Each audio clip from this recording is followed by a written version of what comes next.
गेल्या अनेक दिवसापासून बीड जिल्ह्यामध्ये आणि मराठवाड्यामध्ये अतिवृष्टीमुळे शेतकरी उद्ध्वस्त झालेला आहे।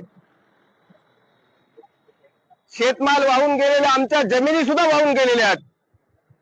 जमिनीमध्ये काहीच राहिलेलं नसताना हे सरकार पंचनाम्याच्या नावावर वेळकाढूपणा करतंय आणि जगाचा पोशिंदा असलेल्या शेतकऱ्याच्या तोंडाला पाणी पुसण्याचं काम हे सरकार करत आहे। या ठिकाणी सर्वच शेतकऱ्याची प्रचंड नुकसान झालेलं आहे आणि आमची या सरकारला मागणी आहे, तात्काळ सरसकट 50,000 रुपये एकरी मदत शेतकऱ्यांना नुकसान भरपाई दिली पाहिजे।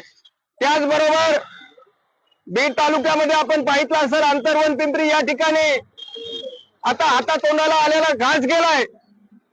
पुढे मी उदरनिर्वाह कसा करू आणि कर्ज कसं फेडू या चिंतेतून चिंताग्रस्त झालेला आमचा कुटे नामक शेतकरी आत्महत्या केलेली आहे।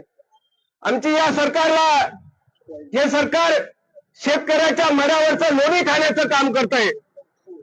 या ठिकाणाहून आमची विनंती आहे की सरसकट कर्जमाफी झाली पाहिजे। त्याचबरोबर गुरंढोरं वाहून गेले, लोकांच्या घरामध्ये पाणी गेले, किराणा वाहून गेला, चटणी मीठ तेल काहीच राहिलं नाही, त्यांना देखील मदत झाली पाहिजे। शेतकऱ्यांना एकरी 50,000 रुपये तात्काळ दिले पाहिजे। मी 8 दिवसापूर्वी बीडचे तहसीलदार असतील जिल्हाधिकाऱ्यांना निवेदन दिलेलं, तरी देखील या पंचनाम्याच्या नावावर वेगवेगळे मंत्री सोंगाड्याचं रोखून या ठिकाणी शेतकऱ्याच्या भावना दुखवण्याचं काम करतात। आपण याच्या आधी पाहितलं असेल, कुठलीही आपत्ती आली तर तात्काळ त्याला मदत करण्याचं काम शासन करत होतं, परंतु या सर्वसामान्य शेतकऱ्याच्या कष्टकऱ्याच्या गोरगरिबाच्या मुळावर उठलेलं सरकार फक्त ढोंगीपणा करतंय। गावागावामध्ये जाऊन सरकारचे मंत्री दौऱ्याच्या नावावर शेतकऱ्यांना दिशाभूल करण्याचं काम करतंय, त्यांच्या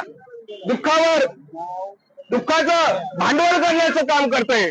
या ठिकाणी मी शेतकऱ्यांना देखील विनंती आहे, आपली जातच शेतकरी आहे, आपण एकजुटीनं सर्वांनी मिळून या वेडावलेल्या सरकारच्या विरोधात लढलं पाहिजे, रस्त्यावर आलं पाहिजे।